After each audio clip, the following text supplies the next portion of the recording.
इमाम काबा के पीछे नमाज नहीं होती।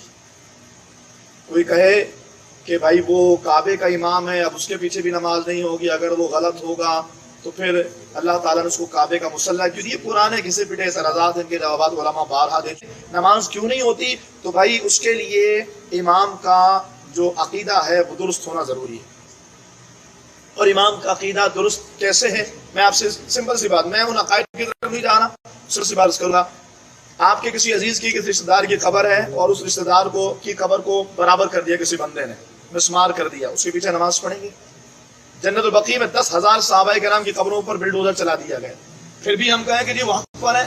सहाबाए किराम जनाबे मस्जिद कुबा के बाहर जो कब्रिस्तान था, मेरी जो सेकंड लास्ट हाजिरी थी उसमें जब मैं गया था तो वहाँ के अरब ने बताया मुझे कि यहाँ पर खुदाई की है और क्रेनों के जरिए तरोताजा लाशें निकालें, और उनको पता नहीं कहाँ मुंतकिल कर दिया। आज मस्जिद कुबा के सामने प्लेन बहुत बड़ा सा ग्राउंड बना दिया, कब्रों को बिल्डोज कर दिया, नामो निशान मिटा दिया। फिर ये बात की जाए तो कहा जी वो शिर्क को मिटा रहे हैं। और जालिमों, अगर एक कब्र बनी है तो उसमें कौन सा शिर्क हो रहा है?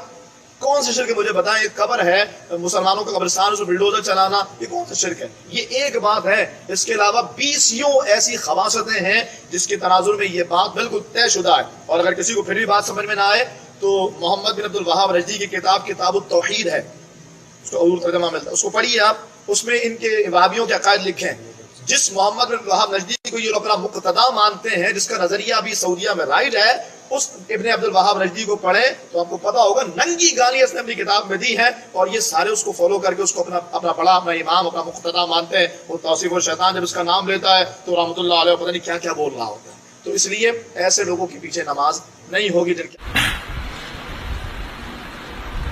हज में जो मामला है ना, हज इनफिरादी इबादत, इज्तिमाई इबादत नहीं है नमाज की तरह।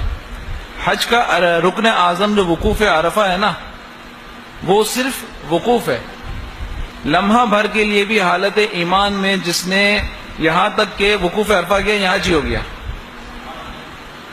तो वकूफ अरफा के लिए खुतबा सुनना ये लाजमी नहीं है। अरफात के मैदान में जाके सो जाए,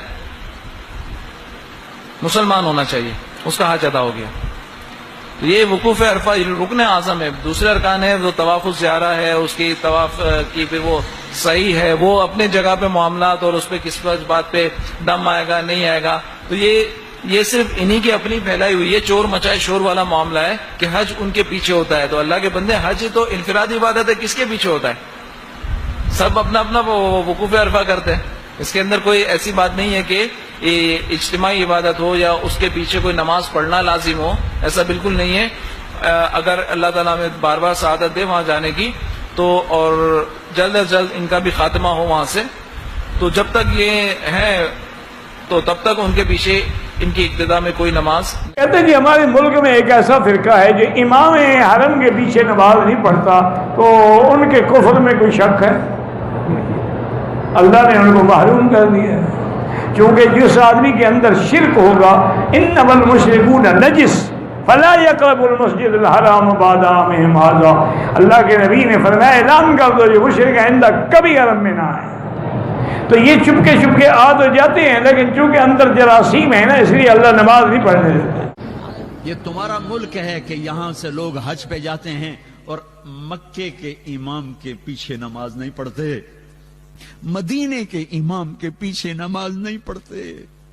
वो कहां से, जहां से इस्लाम आया था उनको ही तुमने काफिर बना दिया, तो इस्लाम फिर है कहां?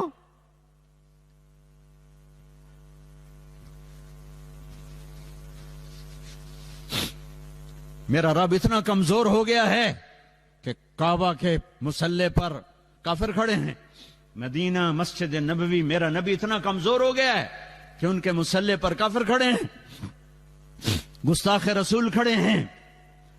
कुछ तो अकल से काम लो, कुछ तो रोको उन लोगों को जो यहां तक तुम्हें पहुंचा रहे हैं।